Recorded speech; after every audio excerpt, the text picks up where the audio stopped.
좋은 아침입니다. 우리 찬양하시면서 아침 체프 시작하겠습니다.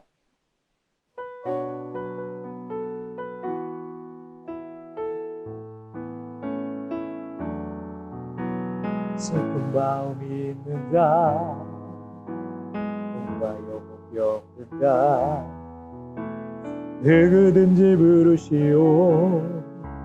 예수 이름 부르시오. 그 이름을 믿는 자, 그 이름을 부르는 자, 그가 어떤 사람이든 그 구원 얻으리. 생각은 내게 없으나 나 다시 건너에게 주리. 영의 이름 예수라, 그 이름을 붙드시고 그 이름을 믿는 자, 그 이름을 외치는 자, 그가 어떤 사람이든 그는 주의 영광 보리라. 예수 예수 능력의 그 이름 예수 나 외쳐 부르네. 예수 예수 구원의 그 이름 예수 나 외쳐 부르네. 예수 그리스도.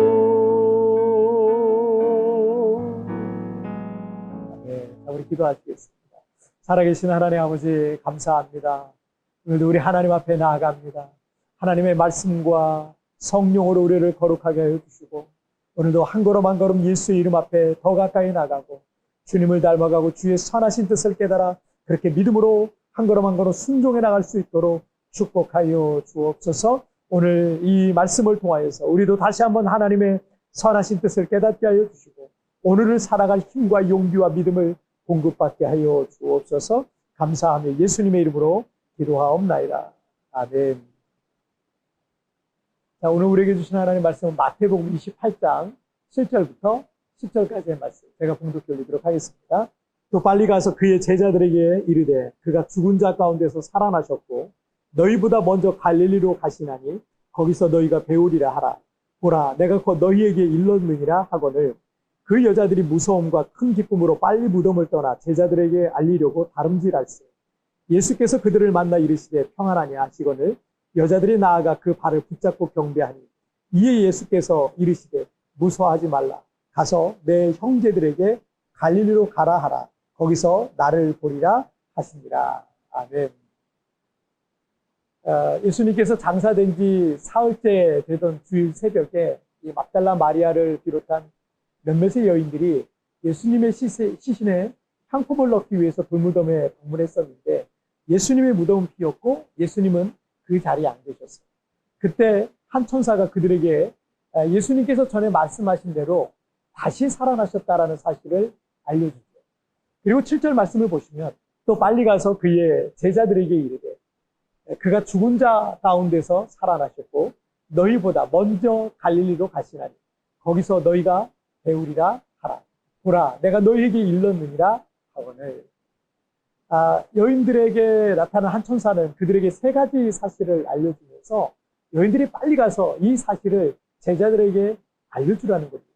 첫째는 예수님은 죽은 자 가운데서 다시 살아나셨다라는 사실이고 둘째는 예수님은 너희보다 먼저 갈릴리로 가신다라는 것이고 셋째는 너희는 갈릴리에서 부활하신 예수님을 뵐 수 있을 것이다 라는 말을 천사는 여인들에게 전달하게 됩니다.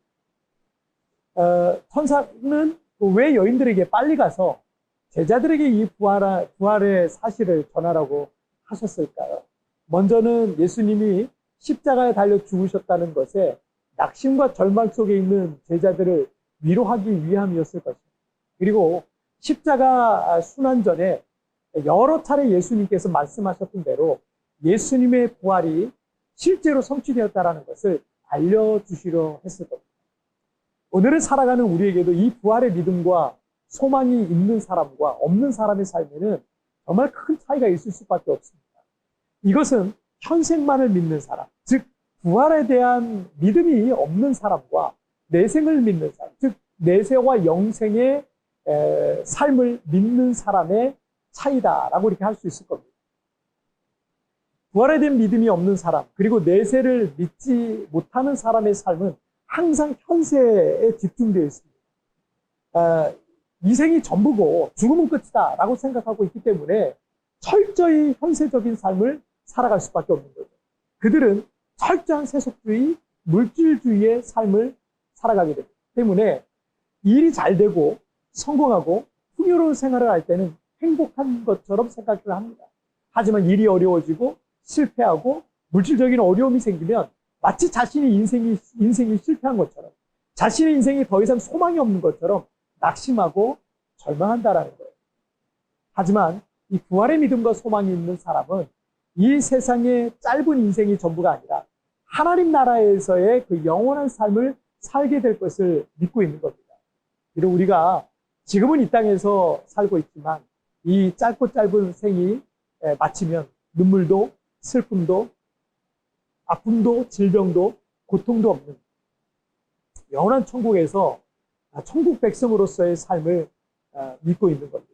그래서 우리는 이 땅에서 고통도 죽음조차도 두려워하지 않는 삶을 살게 되는 것입니다. 때문에 이들은 현세의 삶에 연연해하지 않아요. 때때로 이 땅에서 여러 가지 어려움과 시련을 만난다 할지라도 낙심하고 절망하지 않습니다.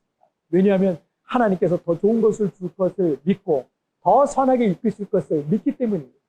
더 나아가서 만약 내가 여기서 실패하고 죽더라도 고통도 눈물도 없는 천국에서 눈을 뜨고 하나님의 위로를 받을 것을 믿기 때문입니다. 그래서 천사는 무덤에 찾아온 여인들에게 이 부활의 사실을 빨리 가서 전하라 라고 말씀한 거죠.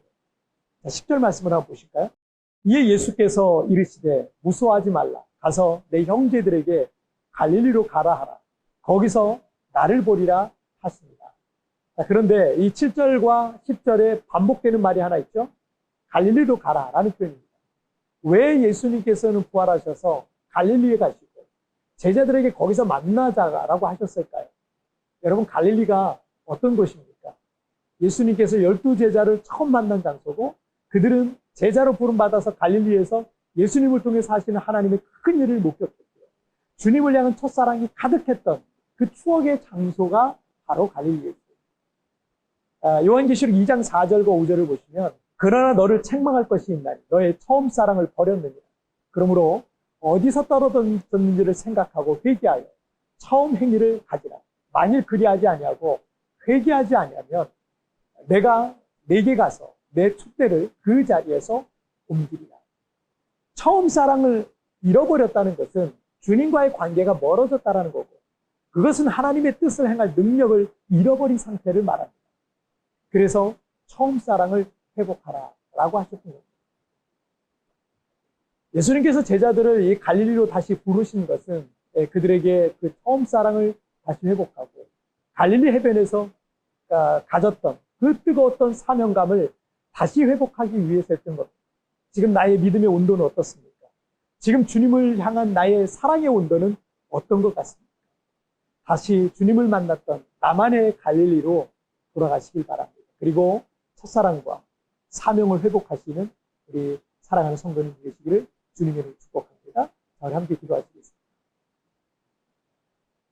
살아계신 하나님 아버지 감사합니다.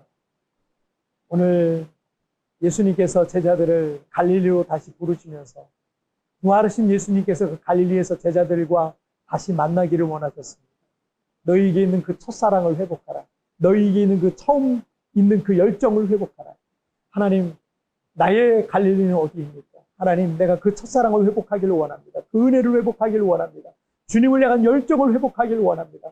하나님, 나를 불쌍히 여겨주시고 나를 얼마나 사랑하시는지, 나를 향한 하나님의 꿈이 얼마나 큰지 다시 한번 깨닫고 분명하고 선명하게 볼 수 있도록 하나님이여 도와주옵소서. 오늘 하루를 살아가면서 꿈이 없고 믿음이 없고 비전이 없는 그런 인생이 아니라 하나님, 정말 갈릴리의 그 제자들과 같이 뜨거운 열정과 은혜와 성령과 사랑을 회복하는 오늘 하루가 되게 하여 주옵소서. 감사하며 예수님의 이름으로 기도하옵나이다. 아멘. 여러분, 집회에 나오는 오늘의 묵상 보시면서요, 개인적으로 묵상하시고요. 짧게라도 뜨겁게 기도하시면서 오늘 하루 주님과 동행하시길 바랍니다. 우리 내일 부모님 축복에서 뵙겠습니다. 여러분 승리하세요. 지금 나의 믿음의 온도는 어떻습니까? 지금 주님을 향한 나의 사랑의 온도는 어떻습니까? 다시 주님을 만났던 나만의 갈릴리로 돌아가십니다. 그리고 첫사랑과 사랑을 회복하십니다. 내가 돌아가야 할 갈릴리는 어디입니까? 나와 주님과의 관계를 회복할 방법은 무엇입니까?